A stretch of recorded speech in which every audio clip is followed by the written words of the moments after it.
Hey everybody, Cindy A. Lewis here. It is time for 100 days of junk journal pockets. And we are on the other side of 50 pockets, so we were at 51. First, I'd like to say thank you so much for joining me on this journey.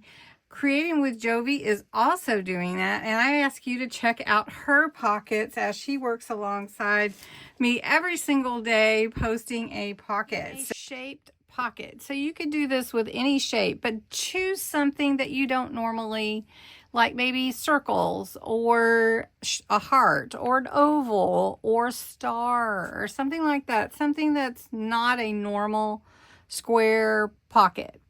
And so you're going to have your template. You're going to have your scrapbook paper, your cardstock, your glue, your double stick tape, scissors, and all your embellishments.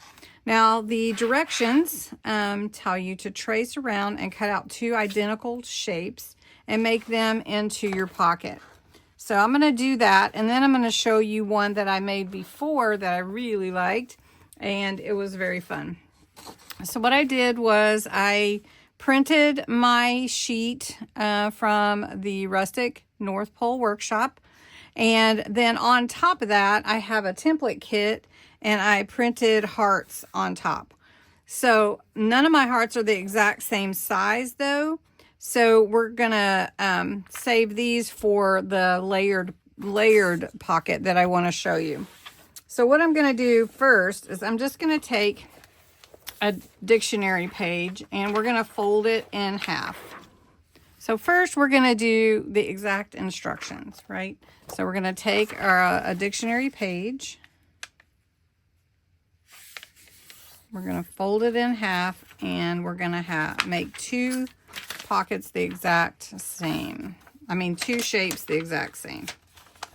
So I'm just using my tearing ruler, okay? Now, I'm going to take this one and fold it in half, and I'm going to make a heart with it. Have you done that before? All right, so we're just going to do that, and I probably could have stacked them, but I'm not going to do it that way. So then here's my heart. That's my first part of my pocket. And then on this one, I'm just going to cut out around it to get the exact same size. All right, so now I have two shapes that are the same. Easy peasy. I didn't have to have a die, a paper craft die. I didn't have to have a template. I just folded it and made my own heart. Okay.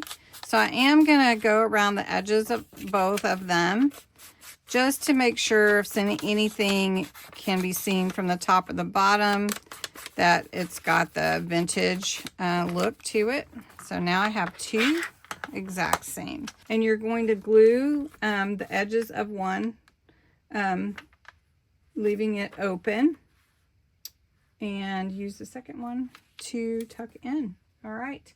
So we're doing the exact instructions because sometimes I just go off and do something else. So we're going to use this one. We're only going to glue the edges of one shape, leaving the top open. So we're going to leave that top open. So we're just going to come down this side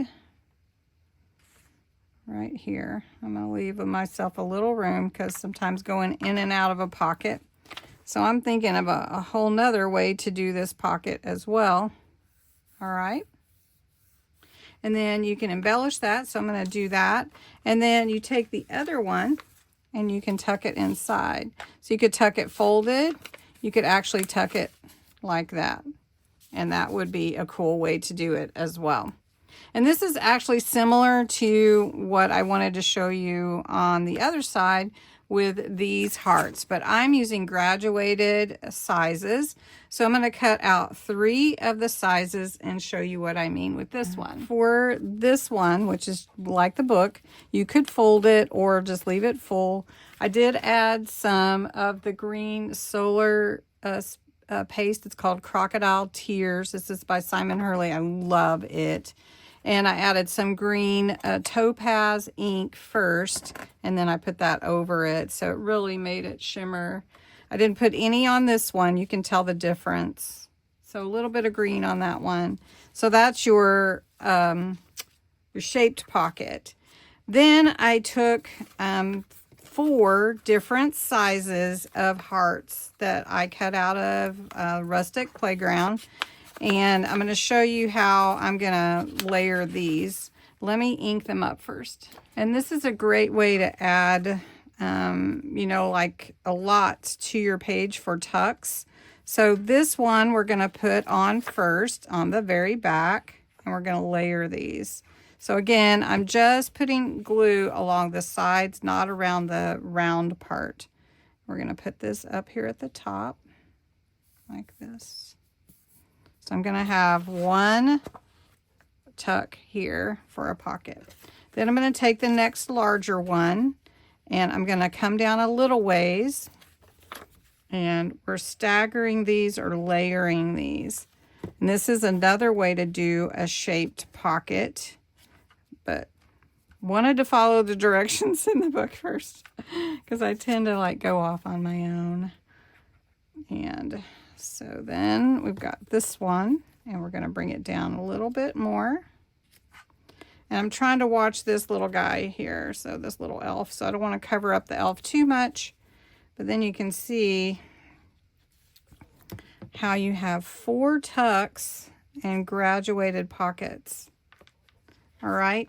So I'm just going to show you. Got one here. Got one here. You've got one here, and then you have the big one in the back. Isn't that cool?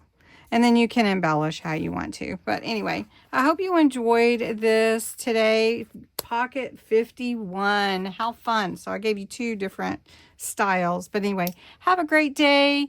Enjoy your weekend, and I will talk to you next time.